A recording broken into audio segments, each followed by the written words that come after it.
Just connecting. Oh. We're on? Yeah. All right. All right. It's been a while since Team Villa's been on the air. I know. You ready? Yeah, ready. All right, good. Yep, we got good connection. We got good picture on the thing. All right, let's do it. Ready? 3, 2, 1. We're back, ladies and gentlemen. Here we go. Episode 13 of Make the Right Play. We're back. It's Los. It's the coach, Lisan Villa. To my right here, if you're watching on our YouTube channel, we got producer Scott behind the camera today. Producer Prez is out. We got Max barking in the background, and we're back at it. Here we go, Coach. It's been a long, 2 weeks now? 3 weeks? It's been a while since episode 12. Yes, it has been a while. How you doing, Coach? I'm doing great. How about yourself? I'm doing pretty good. It's been a wild couple of weeks. It sure has. It's been very, very eventful. There we go. I sound so much better now. All right, good. All right. Sweet. Coach, we went on a trip to Aruba. Yes, that's why I'm wearing my shirt, my beautiful shirt. Girls trip. Cheaper than therapy. It was legitimately, Real Housewives of New Jersey, except Real Housewives of Connecticut. Coach, wild trip. Oh my gosh. It was just, let me put it to you this way. Thank God we got it all out the first day. Yep. Because then after that, we were able to wean away some of the dead weight that brought negativity. Yep. And had fun with our core What's six. your core group? Yeah. Our core. Our final six. Your final six? So it was like Survivor and Real Housewives. It was mixed together. Maybe a little Big Brother in there too. Yes. There was definitely some Big Brother going on because some of the people, after some of their shenanigans, tried to vote your father and I off the island, and it actually backfired. Won the veto. You won the veto competition? No, it just backfired. It was like one of those things where all of a sudden, I think what happened is that they had to take the vote and the person got blindsided. Oh, there we go. So I think it was more of like a blindside. But, I mean, come on. Like, those are my real friends. Right. Like, these aren't, the acquaintances, people, like, that are friends of a friend. Yep. Don't mess with me or we're going to have a problem. Yeah, that's right. You know what I mean? And I think, like, they needed to learn that. You know what the problem is? I think people living in a small town, they go away and it becomes like Girls Gone Wild. Right. Like they're like, oh, I'm away, nobody knows me, I could be as crazy as I want to be. And they just get out of control. Completely out of control. And that's not my style. No, it's not. You know? You're very, very classy. You like the classy vibe. Thank you. Yes. Like the classy vibe. And so are my friends. My friends are very classy as well. You know? Which friends? My friend, the Proud Girls. Which friends is classy? The Proud Girls. Oh my goodness. The point is that they're not trashy. They're very loving, caring, and they always come correct. They're always like, I've never had an issue. Like I've never had an issue as to some of the issues that I had on this trip, and like with any of my friends living here in years. But I needed to make sure that I put everything in check. It was banana land. It was banana land. I don't want to go into the details because I don't want to. This isn't Andy Cohen. Right, exactly. Right, okay, and people aren't here to defend themselves. So, we may need to do a reunion show. Maybe we'll do a live reunion show. That would be amazing. Just talk about the trip in the reunion show. Oh, that would be great. That would just be it would be class content right there. It would be totally insane. And we'd have to have the husbands come in. The husbands would have to get paraded in for a little. We're gonna bring the husbands in now, and then all the guys on the trip would come in. Yeah, Andy Cohen would call us. We'd get picked up, I think. You think so? I'm pretty positive. Bravo would be like, so we want to expand our housewives to Connecticut. I think we'd get picked up for sure. So that's a crazy trip. So a lot of crazy stuff going on. We have the house on the market. Yes. I think it's safe to say now, officially, for those who haven't figured it out already.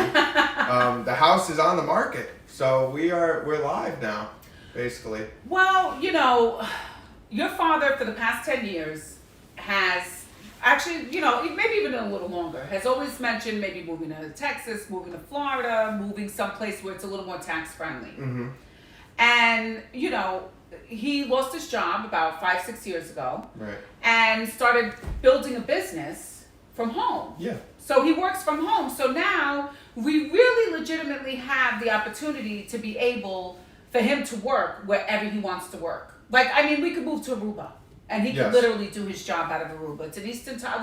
We could move anywhere. And he's been very successful. Mm-hmm. And in Florida, a lot of his clients move down there. A lot of his clients are there. Yeah. It would be like for him to hop on a little hopper plane, visit them for the day. Plane. They probably could take a helicopter over there, to be honest. You know, I didn't even think of that. Take a chopper. They'd probably say, well, that's not wasted. Well, I mean, it's tough being in Brantford with him having to travel. The closest airport is Bradley or LaGuardia. So we're talking about like an hour. LaGuardia is just awful. It's so bad. It's, you know, it's horrendous. Yeah. But it's still better than Newark. You should have seen when we so flew you guys, really? Everybody always says that Newark is great to fly out of Newark. Not anymore. It's a dump? It was trash. Really? Trash. So let me ask you, is Atlanta worse than Newark? Or is Newark the worst? Newark is worse than Atlanta. Wow. However, I just switched flights. I didn't even, but the gate was disgusting. Wow, really? The bathroom, disgusting. Like, I'm like, is there not COVID here that people aren't here cleaning these bathrooms? It was just... Well, yeah, Jersey being one of the more stricter states, you'd think that the airport would be cleaner. When I was at Bradley, beautiful. Yeah. The airport was beautiful. Bradley is. It was wonderful. I remember picking you guys up when you came back from Florida. And it was like the easiest thing ever. Whenever I'd have to go pick up Dad from his business trips, it was like hell on earth going to JFK or going to LaGuardia. It was hell. And then I went to Bradley and I was able to get a parking spot. I sat right in front of the gate. Nobody bothered me. Nobody came and bitched me out for sitting there. Like, it was awesome. One thing about Connecticut is a great state. That's why it makes it so hard to think about moving. Right. But, you know, honestly, we've probably paid between property and our, you know, income taxes from running a business, a lot of money. Yeah. Like a lot of money. And the thing is that, you know, after the situation that we had years ago when your dad lost his job, and, you know, it makes you nervous where it's like you want to start building wealth while you're successful. Right. And at the time, a lot of the money that he was making, there was like millionaires taxes thrown in New York. Not that we were millionaires, but that's what they would call it. Right. And we got killed in taxes, like while you kids were growing up. But we, you know, it was just like that's the cost of doing business. You know what I mean? Yeah, no, I know. But now we're getting older. We're at retirement age, and your father makes a very compelling argument about moving to a tax-friendly state where, you know, in 10 years' time, we could save way over 6 figures. Right. You're not getting buried every tax season. You don't have to sweat. It's like, oh, here comes tax season now. I literally lose sleep. Yeah. I literally lose sleep over the taxes. Mm-hmm. You know? And it's only going to get worse now that, you know, the Democrats are controlling the federal government, too. Now it's only going to get worse. Well, I had At least you had some federal tax breaks. Yeah. And the thing is that the only thing that's saving us from Joe Biden raising taxes right now is the fact that the Republicans had put in the SALT tax. Right. Where you could pay millions of dollars in New York, Connecticut, New Jersey. We're not going to allow you to deduct it. That's the only thing that I believe that's stopping the Democrats from increasing taxes, because they're all from liberal states and everybody's getting killed. Yeah. Everybody. Because you can't write that off. In the past you could, but now you can't write off all the taxes that you make in a liberal state. Right. So it makes it even worse. I think you're like max at $10,000. Hello, welcome to Connecticut. That's just your property taxes. That doesn't even include your income taxes. Yeah. So, you know, there are a lot of variables, but I'm leaving it in God's hands. Mm-hmm. The right buyers come and they buy the house, then it's meant to be. If we don't get the right buyers and, you know, Dad, you know, makes fun of me because I complain about certain people coming. This house is not good for them. Here's what I mean. It's not. No, I don't think they should have this house. Right. They don't deserve it. No. It's not for them. It's not that it's just like it's not the right. Like, I keep praying that a nice family with children can come and watch their family grow. You know, that's what this house is good for. Exactly. This is a family house. It is. So when you have a young family, let's say 1, maybe 2 kids, and then you want to have more kids, like, no, I'm saying, but like a younger family that's looking to grow, this is the right house for them. And, you know, as a young family, you have the opportunity where, you know, you come to a new town, you make friends, you know, and when their kids grow, like, they'll make friends, and then they have this house, which is good for, you know, having parties and entertaining and all that stuff. So, are we really going to talk about having parties when the kids grow up in this house? Oh, well, I mean, are we really going to bring that up? Do we really want to talk? Listen, trust me, don't have parties when the kids grow up. It's awesome. Don't. This is the party house. This is where it's at. The parents can have parties. This is where it's at. No, I'm telling you that it gets wild. Just don't have Brett Johnson come to the house, and you'll be fine. Officer Brett Johnson. Oh God, let's not even bring it up. The point is that it's a great. Like, there's a lot of property where the kids can play. You don't have to worry about them getting hit by a car because there's a nice big yard. This is a great neighborhood. I mean, it really is. Did you see? When I was coming in today, did you see the sign that they put up over by Tabor, where it has like the Greenway Trail, the Labyrinth, the Labyrinth, and they had the Ecology Park. This is like one of the best neighborhoods in Kenny didn't have that shut down. What? The guy over here didn't have that shut down. He was like, "What's that sign? What the hell is that? What the hell is that?" We don't want to encourage people to enjoy Ecology Park over here. That's because everything here used to be our own little private, but now, I mean, it is kind of weird, like having people who don't live in the neighborhood. A lot of people come into the neighborhood. No, everybody from Brantford is here all the time. Well, whenever you walk the dogs or go down that trail, the parking lot's always packed. Yeah. People always coming. And it's getting as popular as the Supply Pond trails. Yeah. Where people go and walking, you know? It really is so popular. And the Supply Ponds trails, you can't see the view of the Long Island Sound. No, you can't. It does have the nice creek though. If you go down that left side trail, you have that nice creek landscape. There's a lot of good places in town. It got trashed though with the tornado. It did. Because Gabe and I were doing our little walks. Yep. And the tornado trashed the Supply Ponds. Mm-hmm. Like, it was crazy. They still haven't really cleaned it up. It's like still trees down everywhere, branches everywhere. It's still a mess, yeah. You know what's a beautiful trail too is the Shoreline Trolley Trail. The one by Stony Creek. Yeah. Oh, I love that one. Yeah, that is really nice. That little bridge. Yeah. Yeah. And you could really go off the beaten path and have like other little trails and like literally sit right on the Sound. It's awesome there. It really is. It's really nice. Brantford, and that's why it makes it so hard thinking about leaving Brantford. Yeah, you've been here now 20 years. Over 20 years. So, yeah, you know the town really well by now. So, it's a great place. It really is. It's a great place. Let me tell you, after the shooting last week. Right, so I wanted to get into that. So, you were in Aruba when it happened, and we obviously know Leon. So, the shooting, for those that don't know, who watch out of state and our new viewers, we're from Brantford, Connecticut, and there was a shooting right above a close friend of ours, Leon James' hair studio. He rented out an apartment, and the person that lived in the apartment had a shooting where he was shooting out the window into the street. So it was very scary for us and for obviously for Leon, but we know Leon, and then we know Shelley's Garden Center, which is literally right next door to Literally right next door. So we know them. We get our Christmas trees from there every year. So.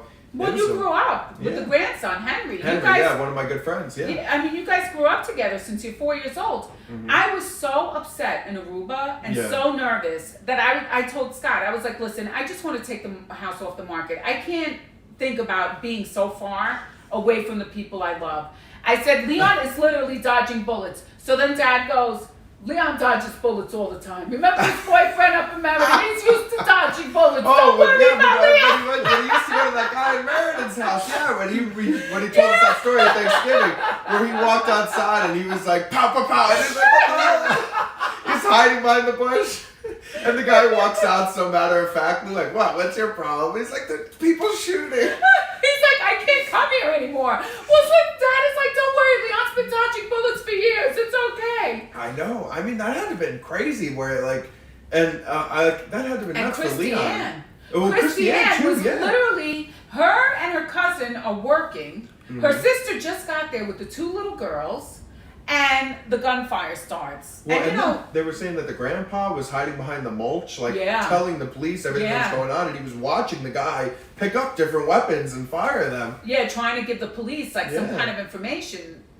Well, they released that 911 phone call. I don't know did you listen to the 911 phone call? I did not listen to it. I think it was him on the 911 call. It had to have been John. Because when I was listening to it and I was hearing it, I was like, yeah, I think this is him. I think it was the grandfather because I was listening to the voice, and he was very descriptive. Like he was like, yeah, no, I'm watching him. He's picking up another weapon. He's going back to the window, and it seemed like he was only firing from that one window. It didn't seem like he was because there's obviously multiple windows in that building. So thank God he didn't shoot into the garden center. Yeah, but he was just shooting into the street and mainly at the Richland. Well, I really believe, and this is, from what I've heard from people who lived through that experience, that he wasn't really trying to kill anyone. That's what I think too, yeah. He lost it. Yeah. And mental illness is something that I feel like our society is not taking seriously.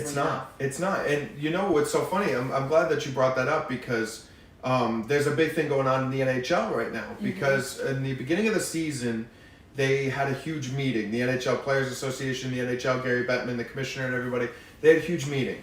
and they said, right now we don't have the vaccines to give you. So when you go, you only go to the rink. You're not allowed to go to the, outside. You're not allowed to go to the grocery store. You're not allowed to go to a restaurant. You can't hang out with your teammates. You can't hang out with anybody. You have to stay inside, or you have to go to the rink. That's it, right? Oh. So the players obviously were upset about it. Yeah. No, yeah. So, and they said once you're vaccinated, once players get the vaccine, we'll open it up and you can interact with your teammates and whatnot, right?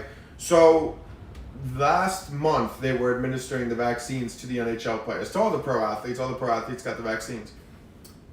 Yesterday, the NHL released a statement that they're still going to stay with the isolation, that the players cannot interact after they got the vaccine. So the Players Association lost it. Like they're having a huge fight, and the main guy who's running it is this goaltender from Vegas, Robin Lehner, who's been a huge mental health activist. Like, cause he had to take 2 seasons off, 2 NHL seasons off, because he was having like a severe like mental breakdown. And he's one of the best goalies in the league. Like, he's really good, and he's like out there right now, like fighting for for people to take mental health seriously, because it does. What's the point of getting the vaccine if then you still have to isolate yourself? So does it work or does it? It doesn't work. It doesn't work. It's very clear now, and I think that more people are waking up that the vaccine's full of shit. You're still getting COVID. Like, you're still gonna get COVID. Now that Pfizer came out and he's like, yeah, in 4 to 6 months you got to get a 3rd shot because the 2 shots aren't enough, and then you have Johnson & Johnson that's getting brought back because they're killing people with blood clots and blood issues.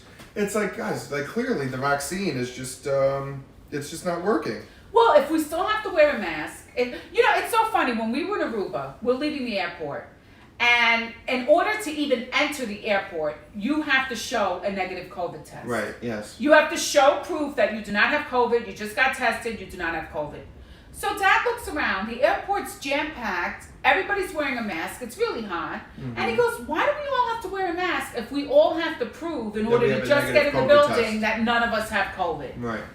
And it's like, that's common sense. To get onto that island, you have to... Right, just to get in the island, you have to show a negative test. Yeah. To get off the island, you have to show a negative test. But why do we all have to continue to wear a mask in the building if we're all negative? Right. That's too much common sense. Fauci doesn't like that thought. It just doesn't make any sense. I really love... I don't know how much... Because I feel like COVID has taken a seat on the back burner right now, because the news doesn't really talk about all the stuff going on. But people like Rand Paul and other people on like the Senate committee just give it to Fauci like every day, and nobody talks about it. Like, it's never on the news, and I see articles pop up all the time on my phone. Senator Rand Paul gives it to Fauci today because more science proves that the vaccines don't work and the masks aren't really protecting anybody. Well, the news is never going to be reported. No, never. But I think it's interesting. I hope, the hope is that more people will figure it out. But all those liberals you would are think still they could have figured it out watching vaccine. Florida and watching Texas. They get rid of the mask mandate in Texas. They have less COVID than New York. Did you see that crazy Michigan governor?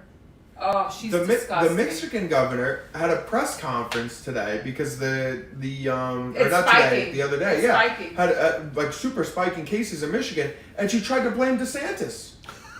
She goes, this is all DeSantis' fault because those Floridians wanted to go on ski vacations up in the mountains of Michigan, and they're bringing all the COVID here. This is all DeSantis' fault. Like, calls him out in the press conference. And Ron DeSantis is like, nobody wants to leave my state, dude. My state's awesome. Nobody's going to Michigan. Yeah, he's like, Michigan's a dump. What is she talking about? Nobody wants to leave there. Like, it was unbelievable. She is such a bullshit artist. That's what she came up with. And she has like the tightest restrictions in the state. So when we were leaving Aruba, I saw on CNN, Michigan, and I said, shit, my brother is supposed to be getting married in Michigan. I know, in Detroit in July. Yeah. And I said, what is this going to do for the wedding? Mm-hmm. Like, is he still having the wedding? Is he, setting out, like, what's going on? Because we need to, I don't know if we're going to be flying out of here. I don't know if we'll be flying out of Florida. I don't even know. Yeah, I know. Like, everything is so up in the air. Yeah. But I'm like, this might be bad for his wedding. It probably will be bad for his wedding because I'm sure they're going to, they're not doing what Connecticut's doing. Connecticut's opening up. May 19th, baby. May 19th. Oh, are you kidding me? I'm going to Lenny's and getting shit-faced. It's coming up. I know all my friends are excited. We're getting fired up because I know May 3rd they said that the curfew like goes away. It's like till midnight now, Yeah. so that gives us an extra hour to be out. But I'm excited. May 19th. No more. I know you guys saw that you don't have to wear a mask going to outdoor areas. Like if you go to like an outdoor bar or something, you're not required to wear a mask. That's what I'm saying. We'll be able to go to Lenny's, and we love to sit out on that deck. No mask. No mask. We'll be able to walk freely it's from the only car. like in put on our lipstick. tight restaurants, tight indoor restaurants or indoor areas and stuff like that. That's awesome. I'm really excited. Looking forward to trying to get back to normal a little bit. You know. I mean, you'll never know. We'll open up and then they'll like put like a little sub clause, but you have to show a vaccine card. Mm-hmm. And then it'll be like, oh, there we go. No, I don't think that's going to happen. And you know why I think that's not going to happen is because New York relies on tourists. Yeah. Connecticut relies on tourists. Yeah. So in the summer, Connecticut is tourist season. Well, yeah, because you have all those people coming for their summer houses. And we need dollars. Mm-hmm. We need money to come into the state. So they're not going to be able to tell a bunch of tourists from a more lenient state, you can't come to the state because it's all not about the money. Yeah. It's all about the money. And I think Ron that's what DeSantis, it's about. he showed enough evidence that people are coming in and out of Florida, and it's fine. Let's be honest. Well, I hope so. I hope that people follow his example because Florida's really doing great. Like they really are. Like from the grand scheme of things, their COVID numbers are down. People are going out there. I'm sure their mental health is great. They go to the beach and they go to the club and they're thrilled. It's awesome. I am terrified. There's only one thing I'm terrified about moving to Florida. What's that? Ron DeSantis running for president. I am so afraid of that. It looks like he's going to be the VP candidate with Trump for 2024. I'll die. Was what I've seen. I will die if I move to Florida and Ron DeSantis. It's going to be Trump DeSantis 2024. I'll tell you, Scott, me and you are not going to. I'm not going to be happy. Is the ticket? I am not going to be happy. That's what it's. That guy. Do you know he went to Yale? He went to Harvard. Like Ron DeSantis is a really bright guy. Yeah. He's he's a jag. I can't believe that he's the real deal. They let him into Yale and Harvard. Well, I'm sure he probably had to he's fake about it. my age. So back then, probably a good actor. Well, no, but he looks like he's about my age. How old is Ron DeSantis? Scott, that's part of the producer. Yeah, producer. Like all right, hold on. Check your laptop. I got it. I'll look it up. I'll get it. I got it. No, keep going. I got it. Producer. I bet you anything we're around the same age. When I was in college, George Bush Sr. was president. Yes. So it was still okay to be conservative. Mm-hmm. You were not ostracized and dragged through the mud for being you conservative. Are today. Right. 42. Oh gosh, so he was when Clinton. Yeah, he when was President Clinton was president. September 14th, 1978. Oh, at least it's in the 70s. You know what was the worst? When my realtor told me he was born in 1988. Yeah. Oh, you weren't happy? God. That was tough. 80s. I mean, Dad already graduated from high school. I was like, in high school. I'm like, really? You were like 2 years old when I graduated from high school, and I'm trusting you to sell my house? Is that really? The young whippersnappers, man, we never know. I mean, I gotta give him credit though. That drone picture that he had, if you go to like Zillow or what's that other site, Realtor.com or whatever, they have like a video, like the drone coming from our backyard, and then they have like this beautiful view from our backyard of like the ocean or the Long Island Sound and the surrounding area. It looks really nice. I thought that was pretty cool. It's a video? Yeah. I didn't even see the video. Yeah, it's a drone video. You see the drone. Scott, did you know there was a drone video? I didn't know. I didn't even know there was a drone video. Zillow. Oh, I want to watch the drone video then. It's pretty cool. I thought it was pretty nice. I mean, that's beautiful. Yeah. I would love to see it myself. Yeah, I thought it was pretty cool. But I have to say, it is a little weird. Like the young generation is starting to come up. Yeah. And it's like the baby boomers are out the door. Yeah, I they're mean, heading towards. It's like the greatest generation. It's about time, almost gone, and now about that's terrible. It's about time. No. Like they've been dictating the pace of the show for quite a while. It's about time. Wrap it up. A lot of their kids. I hate to say it, a lot of their kids are millennials and relying on them for a place to live. Yeah. A lot of them are still living at home, relying on them for a place to live. They can't afford for mom and dad to kick the bucket yet. Well, I think they're expecting the house to come to them once they kick the bucket. You know what I'm saying? They're not going to be able to afford it. Oh yeah. It's expensive. It is expensive. Well, it's funny you say that because we were I forget who I was talking to. I was talking to a couple of my friends. Mm-hmm. We were hanging out and we were talking about Brantford and how expensive it is to live in Brantford. Like if you want like one of those apartments or whatever, like a decent looking apartment, it's like $2,000-$3,000 a month. It is. Like just for like one of those like condo or apartment complexes over by like Hornets Nest, you know, like that apartment complex over there. It's like $3,500 a month. Carlos, it's so hard to get an apartment in Brantford that the day after the shooter killed himself, people had asked Leon when did he think the apartment would be available because they're looking for an apartment. No way. Did people ask I'm that? not kidding you. The Did day people after. really ask yes. And Leon's like, are you kidding me? It's a crime scene. That thing's not going to be ready for a long time. He's like, people are so sick. That place got to be haunted too, no? Why would you I live there? Why would you want to live there? Like that's like every time you walk in that place, you could just picture the dead body laying on the floor. God. Like I would be like, forget it. I could not. I told Leon, I said, you might really want to think about moving your business now. Gabriel brought it up to him first. Yeah. And you know, Will was talking about that with me. He was like, you know, do you think Leon's gonna continue to have his business there? Will was saying like from a business aspect, I feel like you would lose business because people like are afraid to go, let alone go outside and then go. There's so many voyeur people though. Like Leon is like beating them away. Yeah. There are more and more people who want to get in that shop just because somebody was shooting from upstairs. There's sickos out there. That's just weird. But for his mental health, because I'm worried about his mental health. How is he doing? Have you talked to him? Yeah, he has PTSD for sure. He totally has PTSD. I mean, he's stressed and you know, it's just I know Serena has her own place. I'm like, maybe you can rent a chair at Serena's. And then he was like, I'm thinking about it. Like, just to have a chair. Because he's such a happy, upbeat person. Right. But he fakes it a lot of times. Like, he, you know, tries to be happy and upbeat for other people while he's really suffering inside. I think a lot of people do that. And that's why, like, we go back to what you said. Mental health needs to start becoming a priority.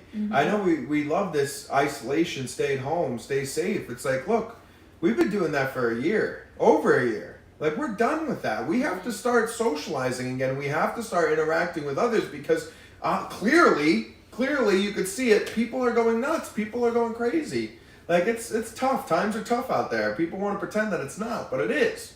Like, it's tough for a lot of people. There's a lot of people suffering from not interacting with others. You know? I would agree. We need to start focusing on that. That needs to become a priority for people. I mean, we're social creatures. Yeah. You know, humans are social. We're not people who are used to isolating ourselves from the world. So you know, it's crazy. One of my friends, Teddy. I think you know Teddy. He was the kicker for the Brantford High School football team. I know. So Teddy is an EMT now, and he was telling us about Matthew, the guy that was the shooter. Apparently, he plays men's league hockey. Well, he did play men's league hockey before. He was in the league that I was in. Really? Yeah. So you probably played against I played against Matthew. Wow. So at least Matt had some things going on. Yeah, he did. He did have some things going on, and I don't know what something must have happened that he like just lost it. I don't know what was going on. Well, he had a mental breakdown, and it's been very hard. It's been hard on Christiane as well, and her family. Yeah. Like it's just, and they've been there forever. I don't see them relocating. Yeah, I don't see them relocating. That's their spot. Yeah, you know that's where they're from, basically. It's really this was a tough week. It was a tough week. Tough 2 weeks. Yeah, for Brantford. Brantford is still, you know, I'm one of those people that like you could really feel auras of places. Like you could feel the tone and the sense. And I gotta tell you, coming into Brantford, I remember I came into Brantford the Sunday after the shooting just to drop off the dogs because I was dog sitting while you guys were in Aruba.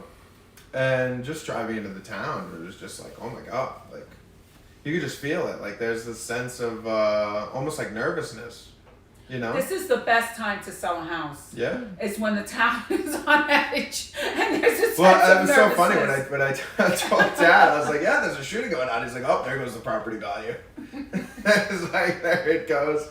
And we're done. Now the house is over for the market. There it is. It's all gone. Well, if it doesn't sell, that means that God wants us to stay, and you know we would have to live with that and be happy. That's it. And live with it and be happy. Pay it out. Yeah, and we'll be financed to a cheaper mortgage rate, and yeah, do that Rocket Mortgage, right? Those commercials. You know, and then you do it we'll right from save your some phone. money, and then do it they'll right come from your get phone. it. They'll come get that money because we have lower interest rates. So they're like, oh, now you have more taxable income. That's great. That's right. Take it. It's very stressful. Connecticut is really... It is. It's a tough state Yeah, it's financially like to really live becoming like a have and have not. It Like the really middle is. class is It's, really getting stifled. They are getting stifled. They're getting their ass kicked. I mean, and then it's really unfortunate with Connecticut too, because Connecticut there's just no more businesses here. Like a lot of those major companies that were that used to help carry the tax load. The tax load is gone. It's not here anymore. So now that all falls upon the citizens of the state and the small businesses. And the small businesses too. Yeah, it's tough. It's really financially it's tough right now for Connecticut. It is. It's a hard state to live in. A lot of people are moving down south. A ton are ready to go. Well, you know who the people who are moving? Years ago, the whole strategy was if you had big pensions, the people would stay here and the money would just be reintroduced into the economy, all that pension money. Yeah. The people are getting their pensions and they're going to South Carolina, they're going to Florida, they're not staying here and spending that pension money. So Connecticut is giving all this pension money away and people are spending it out of state. Yeah. It's not even staying here. And that's a big part of the problem. Mm-hmm. That goes to show Democrat policies, especially fiscal policies, are just a disaster. They're awful. They really are. The fiscal policies, if you talk to a Democrat and you try to talk financials and economics with them, they can't talk about it for shit. Well, because everything is emotions. Yeah. You have to have that suspension of disbelief and go into some other world. And it's like, yes, that's great for the arts, and that's great if you're an actor or an actress, and you can just have that suspension of disbelief, and you're in some other world. But when you're talking about finances, you need to be well-grounded and be in reality. And reality bites sometimes. It really does. It really does. So, I mean, and things aren't going to change. Look at that wackadoo, Maxine Waters. Yeah, well, that's a topic. Good. Thank you for bringing that up. I wanted to start talking about it. So, obviously the George Floyd trial just happened.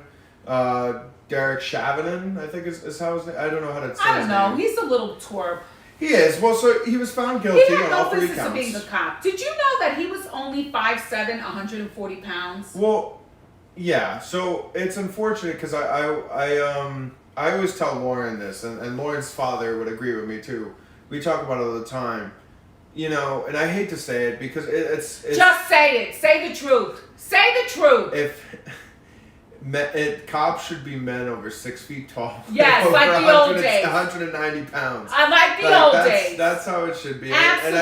And I know, women will bitch and say, well, that's bullshit. Look, I'm sorry. And then this is what. Then you want to. Let's talk about Dante Wright.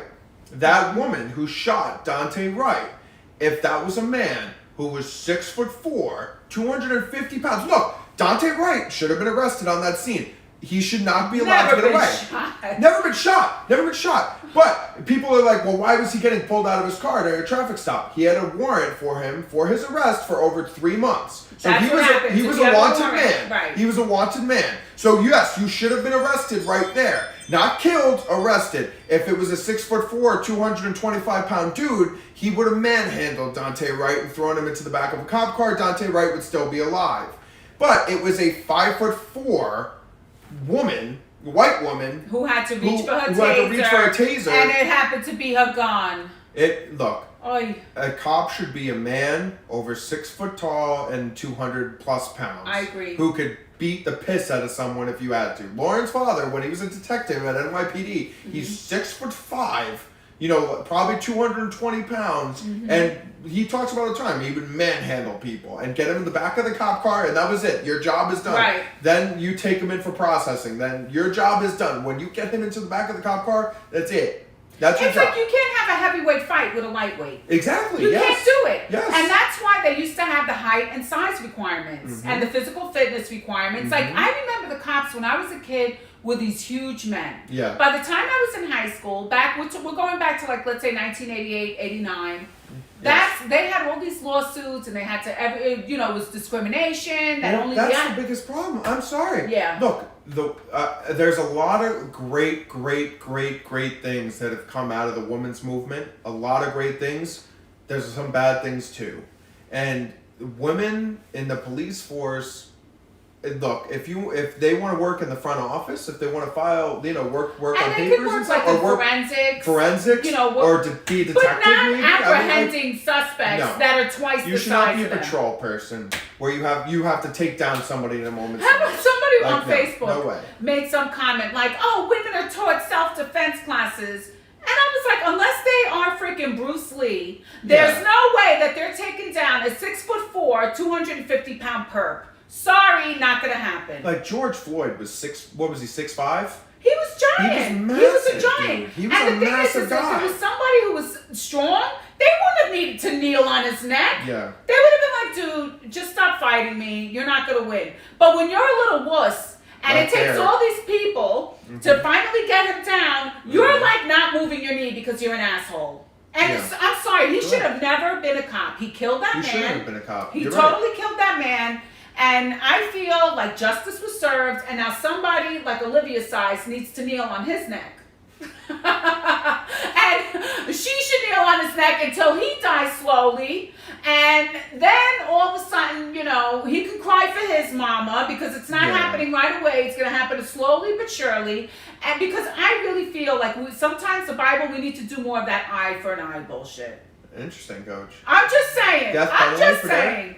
Well, I've been listening to the Bible podcast, and God, he'd be like, listen, somebody does this, you have to do it back to them. That's Old Testament God, though. Oh, well, you know That's what? Old The Old God. Testament That's God not- was that's like not trying Christ. to train us. That's Old Testament God. Listen, I'm sure Jesus would not have defended this comp. No, but Jesus also would be like kneel on his neck. That's not He would what be like the Jesus would first say. person who That's has not not what knelt he on said. a neck to kneel on his That- neck. And 100 people would have been ready with their knee to kneel on his What did he neck. say? Cast a stone if you've done no wrong. Right, but I'm what saying, he but said. we're going to say this is the kneel on the neck. No, so we're this not is- going to this is throw Old Testament. stones. This is the kneel on the So neck. we're going And then back. Jesus This is will be Old like, Testament God. the This is what we're first talking about. person who's This never is knelt some old on a school. neck. This is some old school I'm just shit. saying that that's what we should do with that stupid ass. And we Yeah. really need to go back, because the road to hell is paved with good intentions. We need to go back to when we To have the height and requirements. size We need requirements. to And go back to the honestly, requirements. recruit I the people agree. who live in the neighborhoods. Yeah. Because let me tell you something, like you see Stash, right? You know you're going to see Stash at Little League Soccer. You're going to see Stash at Little League Yeah. Baseball. You're going to see Stash at Big Y. You may see Stash with your parents, right? Mm-hmm. So you're going to say to yourself, you know what? I'm not going to cause problems because the Because people I are see this actually in person my all the community. time. Yeah. So that's what they need to do is start recruiting people who live in the community I agree. and train them 100%. and have them 100%. police their own communities. Yeah. But I'm sorry. I know you liberals are going to disagree with me, but they don't want that. They don't want to empower No, the they black don't. community. Well, now they want no police. Now they want abolish the police. No, they don't want to empower the black community and let them own it. Let them own it in their own communities. And let me tell you something. You know what'll happen? They'll see that they don't need the white man and the government to come and rescue their asses. Yeah. Because then the black community would start thriving. They would start thriving. And you would have a guy say, hey, let's say, it's a kid, Michael, when I see your mother at church, I'm going to tell her you were out here acting a fool. Yeah. And she's going to hear about it. And then Michael's going to shit his pants because he's going to be more afraid of his mother than he is some 5'4", 125 white cop. I'm sorry. That's right. He doesn't want that ass whooping. Right, exactly. I remember when I was in high school, finally, that's when, getting back to that, I remember they started bringing the Little Women cops out. Yeah. And one of my friends, They wanted you to be a cop. they did, but They wanted I you knew to be a better. cop. I was smarter. But I remember one of my friends said, I feel like going over to that bitch, slapping her face and taking her gun away. And this is somebody who wanted to go in the FBI. We were They so probably disgusted. could. It's unfortunate, but the truth of the matter is that you have to be able to apprehend someone without using any sort of deadly force. Like, you Yes. should be able to beat the piss out of someone without having to be like, let me whip out my taser. Yeah. Or let me whip out that hand stick. Or, like, you should be able to beat someone with your bare hands. I'm sorry. Like, you should be able to manhandle someone. You should be taught hand-to-hand combat, Right. the old school way, hand-to-hand combat. And when you're a heavyweight, Yeah. you can go against the heavyweight. Exactly. Like, if it was a 6'4" man dealing with George Floyd that day, George Floyd would still be alive. Absolutely. He would still There's be no alive. doubt in my mind. There's no doubt Dante in my mind. Wright would still be alive. A lot of these people would still be alive. Yeah. A lot. And it's not just blacks. White people die too. Correct. So I'm sure it's the Correct. same thing. There's some big white guys that are really Yeah. big and strong. Well, that's why they brought the lawsuit, because they said that it was discriminating and only Irish people could become cops. That those Irish people know how to fight. Well, a lot of, and not every Irish person's big. There are a lot of small Irish people. Yeah. I mean, I had a guy here who, Italian, 100% Italian. He had to have been 6'4", 6'5", Yeah. maybe 300 pounds. He literally would go to stuff, pick it up with one hand. He literally picked up the seated chest in your room with one hand, picked it up like it was like picking up this phone. That's how big and strong this guy was. And I'm like, these are the people that need to be in law enforcement. Yes, 100%. You know, not because he would just use his bare hands and be like, settle down, settle down. It's so frustrating. And Maxine Waters is a problem. Maxine Waters is a She's problem. a The Democrats divider. are a problem. When you have somebody go down to the scene of a very tense situation, a very tense, like, you gotta imagine, you have the whole situation with George Floyd, you have that trial that everybody's been talking about, everybody's been watching this trial. Then you have another person get killed in the same place. Oh, I know. So you have Dante Wright, who was just killed like 3 blocks away from where this trial is going on. So that place is fired up. Like, that's a tense spot. And you have this woman go down there, be like, burn the city to the ground. Let's get fired up. Like, let's riot. Like, what the fuck? And she's from California. Yeah. Why is she in Minneapolis? Why is she there? She Because needs to she's be held using accountable. them. She's disgusting. She needs to be held accountable. She's a divider. But And that's what and they're then in the liberals business of will doing. be the first ones. The Democrats and the liberals will be the first ones to be like, the Republicans are the ones that entice violence. Look at January 6th. They entice Yeah, violence. let's look They at January 6th when a little white woman was breaking into the Capitol. Yeah. And that guy just cold blood shot her. Yep. Like, he didn't try to apprehend her. He didn't try to stop her. He literally shot her dead in her U.S. tracks. Air Force. Talk about US excessive Air Force force. better. Yeah, talk about excessive force, but no, the media's not going to cover that. The Nope. media doesn't want to talk about, what was her name? Ashley Babbitt? I don't know. I forget what her name was. Yeah, we don't know her We don't- name. we know just that- know she's a skinny little white lady who's pissed off because she has no money. You know, she felt like the election was stolen, so she's going a little crazy, attacking the Ivory Tower, not a pizzeria, and she got shot dead. Yeah. Got shot dead in cold blood, and don't tell me that cop couldn't have kicked her ass. Oh. He didn't need to pull Well, I out don't his know. gun and She's a shoot bad her. officer. Maybe she could have. I put some doubt it. hand-to-hand combat on her ass. And we don't know that cop's name. Yeah. We don't know that cop's name. You know, what she was doing was not right. Just like a lot of these suspects, what they do is not right. But that does not give the police the right to pull out a gun and shoot them in cold blood. 100% And it works agree. both ways. Yeah. All right? I'm sorry if I'm talking too much common sense. No, you're right. I think you're 100% correct. I mean, you know, it's ridiculous. The hypocrisy is astounding. And that's why people can't take it anymore. Mm-hmm. And even as a society, it's almost like we're being trained to avoid each other. We're just being trained to be like, you know what? F you. I'm not even going to deal with you. Yeah. Yeah. You don't think like me. You're not like me. I could catch a disease from you. Just stay away from me. And that's not how it was when I was growing up. It was like, And that's not different how it strokes shouldn't rule the be like world. that. It shouldn't be like that at all. Like, that's the wrong way to think about things. yeah, that's what, like, the way that I grew up, it was different strokes, right? Right. It was like everybody, you have different people. The world don't move to the beat of just one drum. What might be right for you may not be right for some, right? Yeah. And it was just taught, and it was a white father who adopted 2 black kids, and he was like, it was a show that talked about how we're the same. That skin color is not what dictates the kind of person you are. It's not. the character. It's not at all. It's Yeah. the character and it's the soul. Yeah. And they're corrupting our souls, and they're corrupting people's character. They're dividing good people away from each other. They are. 100%. And it's a problem. And I don't like it. In Aruba, when I was in Aruba, the tour guide they look Puerto Rican or Yeah. Dominican, you know, like, because it's a mixed blood. Like, that's how Yeah, it is. Like, yeah, you're yeah. not lily white, you're 100%. not black, you're like that, you know, cool color, like that really. Right. So he was saying here in Aruba, this is a Dutch colony, and he goes, and we have blacks, we have Indians, we have the Dutch people, and we all mix together to make Arubans.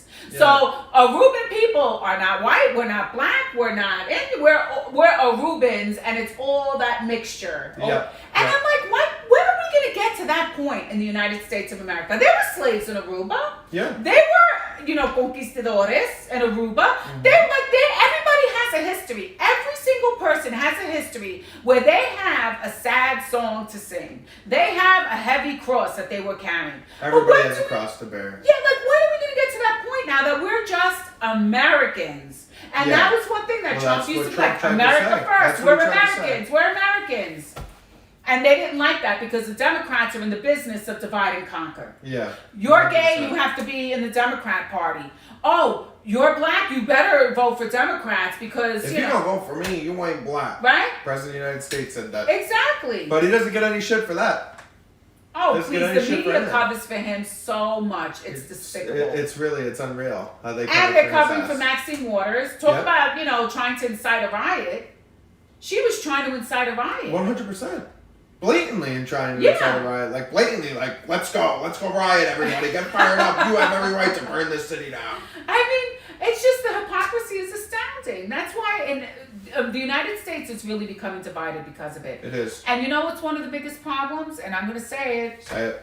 Jesus Christ. We are not Following all together. Jesus Christ. We have to follow the Lord and our Savior, Jesus Christ. Well, if you say that now, a big thing that I'm starting to see a lot of is the Democrats always coming out and saying religion is false.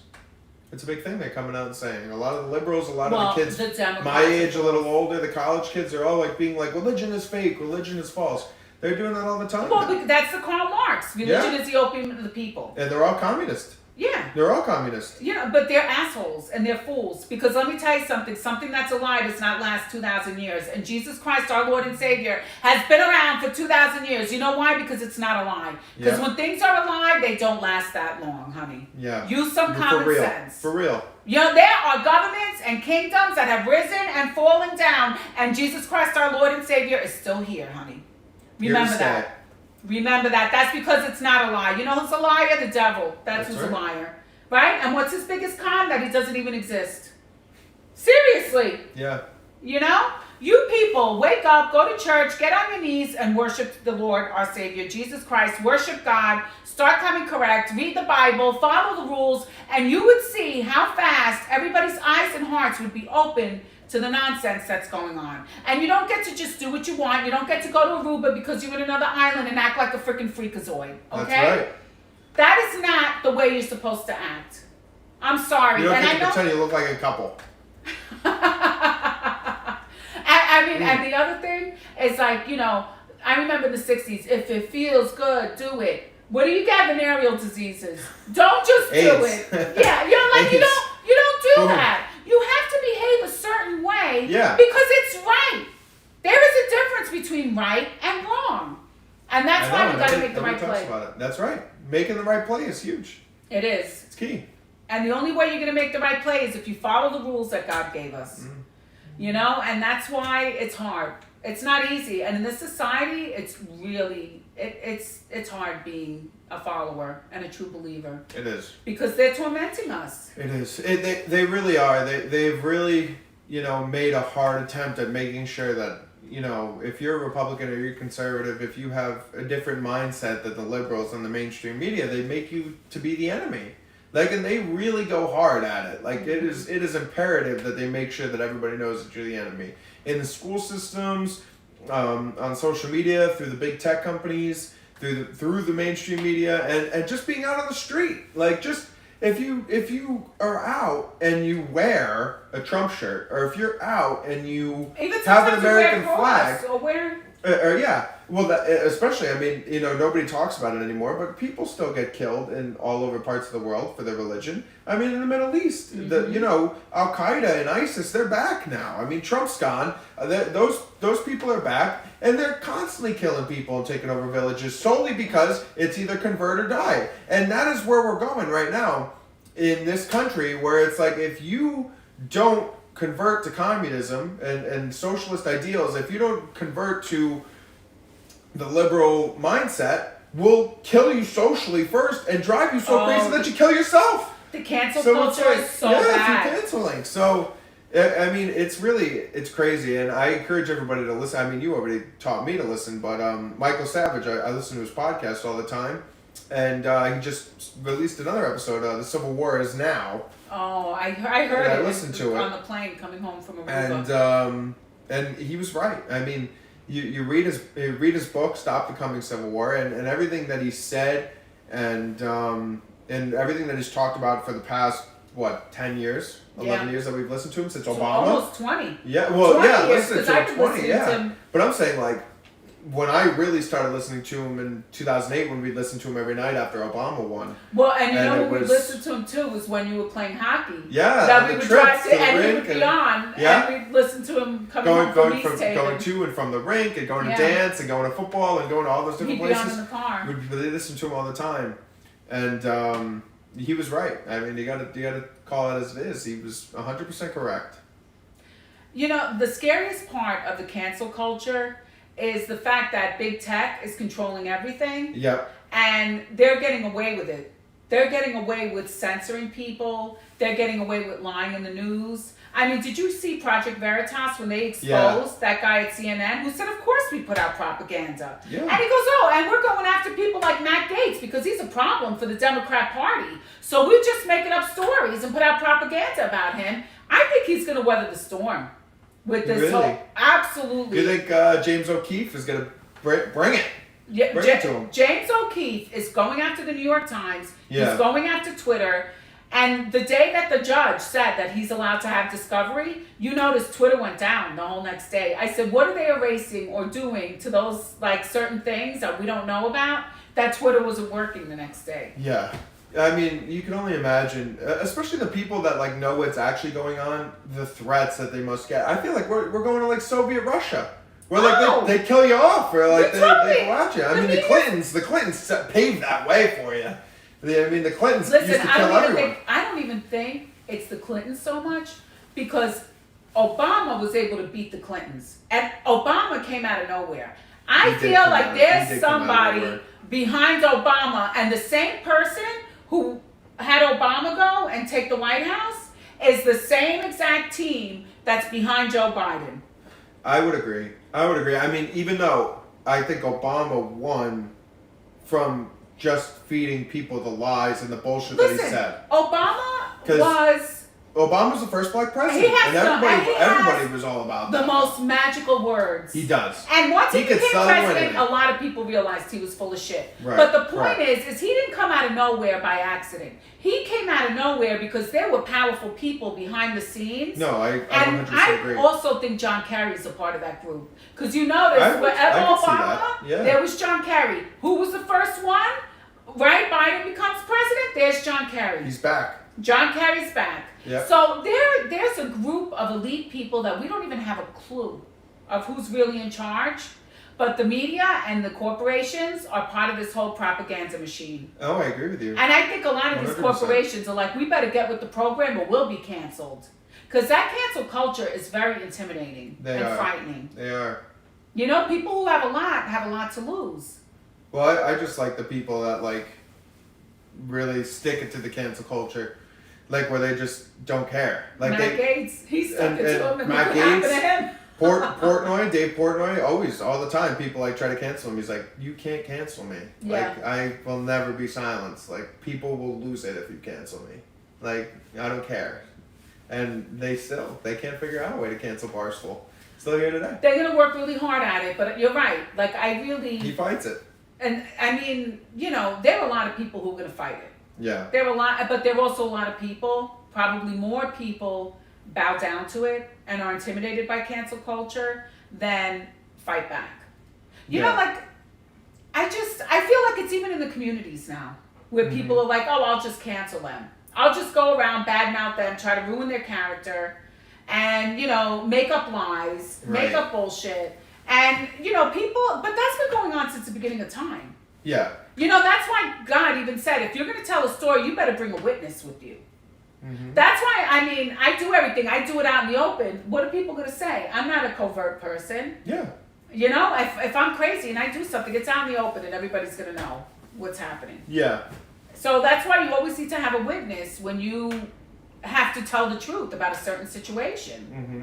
Well, I think the Me Too movement had a big part to play in that too, because I remember there was some cases that, you know, were brought to light that were for real, but there were a lot of cases that were fake. I mean, you remember Brett Kavanaugh. They tried so hard to cancel Brett Kavanaugh, and it was a complete fabrication. They do it to athletes all the time. girls like coming up with fake stories to cancel athletes before their careers go big or get a huge payout, and it's always fraud. It's always fake.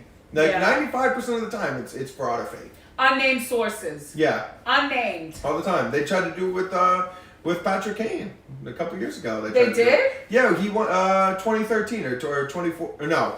2015, 2016. So they won the cup in 2015, and it was going into the 2016 season. And some lady tried to say that Patrick Kane sexually assaulted her. And they did a whole investigation. There was no witnesses. There was no, evidence. There was nothing to corroborate the story. It was just her word. And it was no, this is fabrication. Well, this happened before during the French Revolution. You Yeah. could just go and accuse somebody of something, and you got in trouble. The Salem witch trials again. You could accuse somebody of being a witch. They got burned at the stake. This has happened throughout history. This has happened throughout history, where you can just say awful things about people. You could spread propaganda, and I just hope that. But if we were all spiritually connected, I think it wouldn't be so easy to do that. No, I agree with you 100%. You just you gotta follow Jesus. Mm-hmm. It's not like it's bullshit. Like, this has been around, like you said, this has been around for 2,000 years. Like, when you really read the Bible and read what it says, you can find it in every aspect of life. I say it all the time. Like, the Bible talks about stuff that happens in your daily lives all the time. You name it, Jesus went through it first. Yes, it's all there. It's all there. So, like we say, make the right play and follow the Bible, because it's... Well, who used to always say that? My mom. My mom, when they would say, life doesn't come with an instruction manual, she'd be like, bullshit! Get the Bible! You have the instruction manual! That's right, it's right there. Yeah, she would be like, there's the instruction, wrong! People just don't like the instructions. No, they don't. People just don't like what they have to read and be like, oh, I have to own this shit? I can't act whatever way I want to? Yeah. So it's tough. But, we'll tough. see. We'll see what happens. I cannot get over the wind today. I know. The wind is crazy. Like I was telling you before, Tuesday it was 75 degrees and sunny. Yeah. And then yesterday there was thunderstorms. I don't know if you guys had any thunderstorms. Oh, yeah, it was huge. Yeah, so there was thunderstorms yesterday. And then today it's cold.